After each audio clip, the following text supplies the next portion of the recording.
Hi there, thanks for joining me. I've been wanting to do this video for a long time, but I've been warned not to do it because people have said, oh, it's too depressing, it's very morbid, and you're going to turn a lot of people off, and it actually might trigger people who may have lost a loved one recently, or in general have lost a loved one. But I just felt there was something that I wanted to just put out there and see if it speaks to other people in the vinyl community and maybe get your thoughts on it. So this year I've attended 6 funerals, and the most recent one actually made me decide to do this video. It's because I was so struck by the music choice that was played at the service.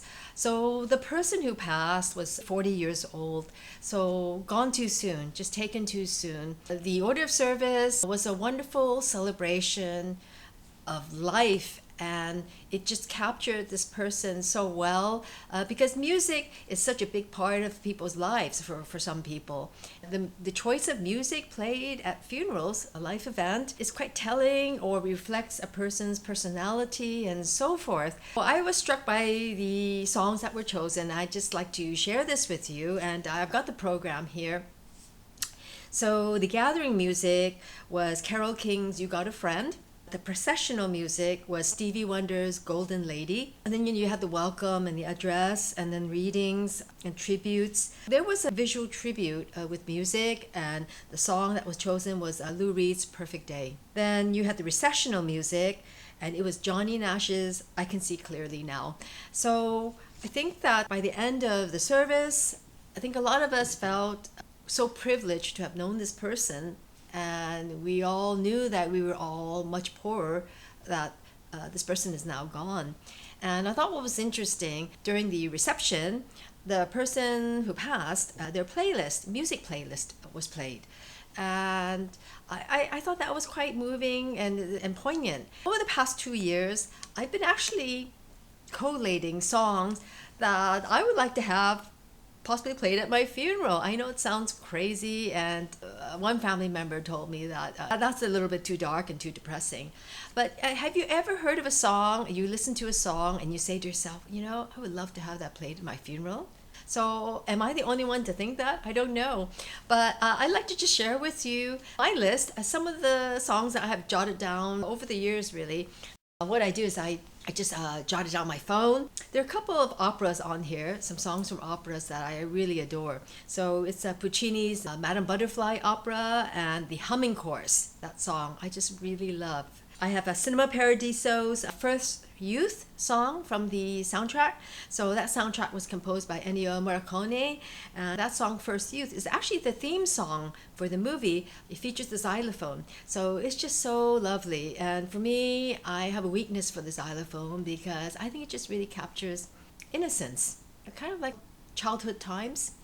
So I like that a lot. And then I have down here Blood, Sweat and Tears and When I Die, that song. I can't think of any other song that celebrates death so happily and so wonderfully. So that song was written by Laura Nyro. She was an amazing songwriter, and I believe she wrote this song when she was only 17 years old, and she passed that song on to the band because she was actually dating one of the band members. Now I have down on here Aha, the acoustic version performed at their summer solstice concert. And then I have on here Keen, Only Where We Know, again, acoustic version. And I have the opera called Tales from Hoffmann. The song is Barcarolle. That is actually like an Italian folk song that's normally sung by the Venetian gondoliers.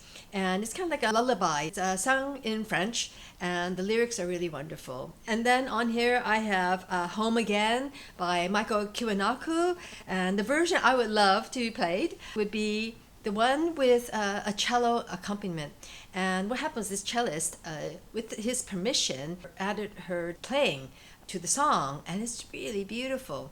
And Pictures of You by The Cure. Another song from an opera, Delibes' opera Lachme, and it's the Flower Duet song. And then Marley's Three Little Birds, Bob Marley's Three Little Birds. That's one of my favorite Marley songs. So I have on here the Psychedelic Furs, Heaven, and also Ghost in You. And Richard Butler actually performed a live acoustic version of this song at some kind of event in America, and it was just absolutely beautiful. It's one of the most beautiful songs from the 80s, one of my favorite songs. And then Stevie Wonder's song As, and Wonderful World by Louis Armstrong, and then Ashti Bunyan's Diamond Day. I have been keeping this list. Am I the only one to do this? Has anyone out there thought about this at all? About, when you're listening to songs, whether or not it's crossed your mind, like, oh, I would like to have that played as one of my farewell songs. So anyway, I hope this wasn't too morbid or depressing. I hope you enjoyed watching this video, and if anything that I've said resonates with you or speaks to you, I'd be curious to know what your thoughts are on this topic. So please do drop me a comment, and thanks for watching.